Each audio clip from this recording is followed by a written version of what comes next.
सम्पर्कमा आउनेलाई दुईवटा मैले के हो होइन त्यतिखेर मैले पश्चिमदेखि त्यो ल्याएर दिएको त्यो गाउँमा धेरै गयो नि त पश्चिम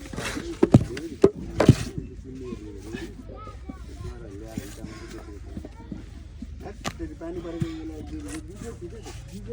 पानी पानीले फिल्टर गर्नु गयो अब उस्तो सुकेकोसम्म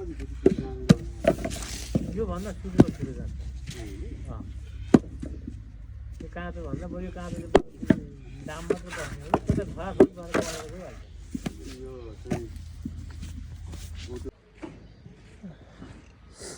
यहाँ हामी चाहिँ एकदम भट्टा तेज इँटाको कारखानाको निरीक्षणमा छौँ। अहिले यहाँ चाहिँ इँटा पोल्ने काम धमाधम भइरहेछ। ल हेर्नुहोस् यसरी इँटा निस्किन्छ है भट्टाबाट, त्यो निकाल्ने सुरु। यहाँ हामी एक दुईजना भाइहरूसँग गफ गर्छौँ।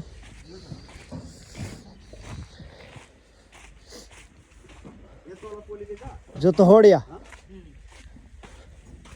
यहाँ के गरे यहाँ चाहिँ के हुन्छ? ये पक रहा है, ये पक रहा है। इसका नीचे है, इसके नीचे इधर कैसे इसे खोल के देख सकता है? देखो देखो ऐसा मिला के लगा हुआ है। ऐसे मिला के लगा हुआ। मोबाइल झरा नहीं पाते हैं, झाड़ते ना इतना है। इससे भी ज्यादा इससे भी ज्यादा बड़ा बड़ा भी दिखता है। आग कैसे लागत है? इधर लकड़ी डालता है कि वो कोई कोला डालता है ना? हाँ देखो, ओह माय गॉड कितना लाइट गई। लाइट की लाइट गई तभी ऊपर आ रहा ऊपर मलता है ना। हाँ बंद हो गया ऊपर से। उधर आ जाना जी बाहर से। बाहर ये एक क्यों रखा है? एक गरम में आपको सर्दी तो नहीं लगता है ना? अभी इधर इतना गरम है। हाँ और सब आप इधर इधर पक रहे हैं। ये पक रहा है यहाँ। ये पकने के बाद ये नीचे जाता है। जैसे हो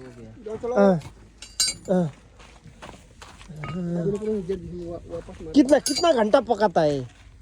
अभी सारा दिन चला करता है। ये ऐसे होता है? कितना दिन तक रहता है? एक दिन में 3 चिमनी पकता है। 3 चिमनी? हाँ 24 घंटे में। 24 घंटे में 3 चिमनी पकता है। सही है सही है। और आप कहाँ से? नेपाल से। थरीबटी घसाउ की दिए धक्का जम की दिए। यो चाहिँ कति एक दिनमा चाहिँ कति निस्किन्छ उत्पादन? पाक्ने भनेको एक दिनमा जम्मा जम्मी 40 देखि 60 हजारको बिचमा। 40 देखि 60 हजारको बिचमा एक दिनमा? एक दिनमा पाक्ने त्यति नै हो। मतलब यो एउटा चिमनी यति पाको? यति नै हैन जम्मा? डग यति नै पाक्ने जग्गा यति नै हो। यसलाई घुम्न 1.5 मिनेट लाग्छ नि के? यो पुरै घुमिसक्नलाई? यो फिल गरेर राख्नु भएको? मात्रै वरिपरि घुमिसक्छ। केले? यो आगो यो यसरी नै सार्दै लाने हो? हजुर यो अब यो पाक्न सक्नु लाग्यो हैन? यसलाई उठाएर राख्ने हो। यसको यता सबै छ? हालेको छ त्यो जम्मै। सबै हालेको छ, हालेर रेडी हो। यो पाक्ने खालको सबै ठाउँ बनाएको छ? बनाएको छ यो। अनि यहाँ यसरी हाम्रो त्यो तपाईको कोइलाहरू निकालिन्छ हैन?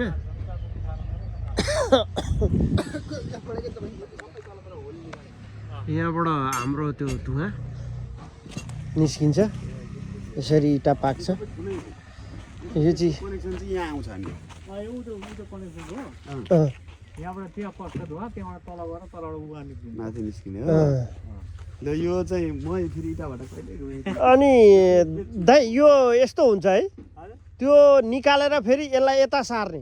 त्यो पछाडि निकालेको लिएर यहाँ अगाडि गाड्ने। ए यहाँ अगाडि गाड्ने। अनि यसको दुलो चाहिँ खोइ कहाँ राखेको छ? हुन्छ रे कुदाल्नु पर्छ। यहाँ थाहा हुन्छ दुलो यहाँ छ। यसको सिधा यहाँ यही छ दुलो। उनीहरूले राख्दाखेरि अलरेडी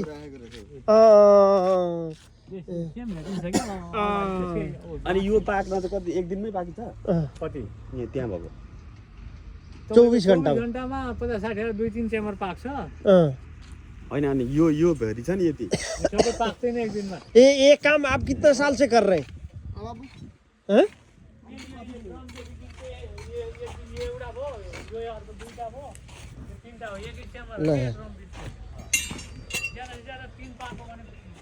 बेलामा 2-3 ये भी कभी कभी डालना पड़ता है इधर से। यही डालना पड़ेगा तभी पकेगा ईटा। हाँ तभी, हाँ सही बात है, सही बात। ये जाएगा तब तक पकेगा। ये चीज, ये क्या बोलता है, चारकोल, हाँ कोयला है। कोयला है, सही है। इसको डालेंगे तो ऐसे डालता है, हाँ सही है, सही सही है, ओके। लाइट नहीं है। यहाँ पुरा हाम्रो यो इटा हो, फ्याक्ट्री हो यो। दाजु जाडो लाग्यो भने त यही माथि आएर बस्दा पनि हुने रहेछ है, मजाले। दाजु यो कति बिघामा फैलिएको छ हाम्रो? यो 17-18 बिघा होला। 17-18 बिघा भनेपछि झापामा चाहिँ 20 कट्ठाको 1 बिघा होइन?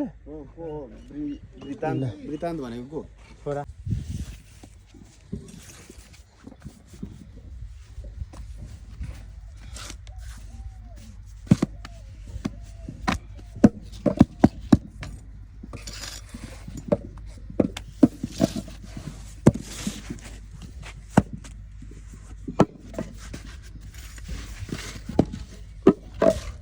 साइज चाहिँ यहाँनिर यहाँ बनाउने मान्छेले नि जुन हिसाबले साइज होला त्यसरी साइज बन्दो रहेछ।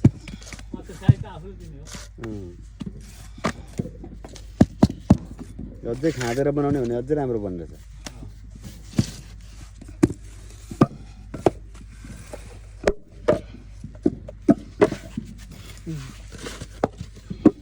कति बनाउँछ नि यसले एकदिन?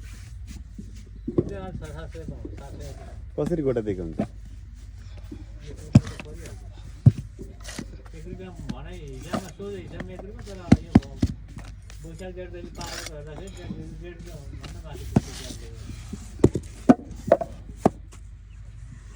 अब यो चाहिँ घरमा यसरी गर्छन्। यो थुप्रो आज सक्छन् होला।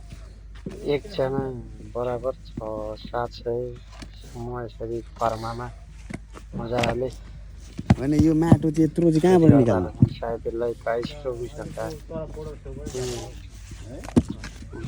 घाममा सुकेपछि चाहिँ यसलाई स्थानान्तरण गरिन्छ भट्टीमा। त्यस पछाडि भट्टीमा पोलेपछि तपाईँहरूलाई भट्टीहरू सबै देखाइसक्यौँ हामी। यसरी इटा उत्पादन हुन्छ तपाईँहरूले हेर्नु होला है।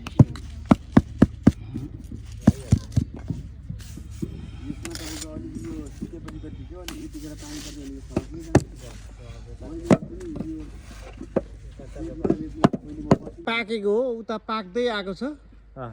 यो पकाउँदैछन्, यो पाक्दै पाक्दै यता जान्छ, छानेर निकाल्ने। यता गएर पाक्दै पाक्दै पकाउँदै पकाउँदै यता आउने हो, फेरि यताबाट पाकेको निकाल्दै जाने हो, टक्क पाकेको निकाल्दै जाने हो।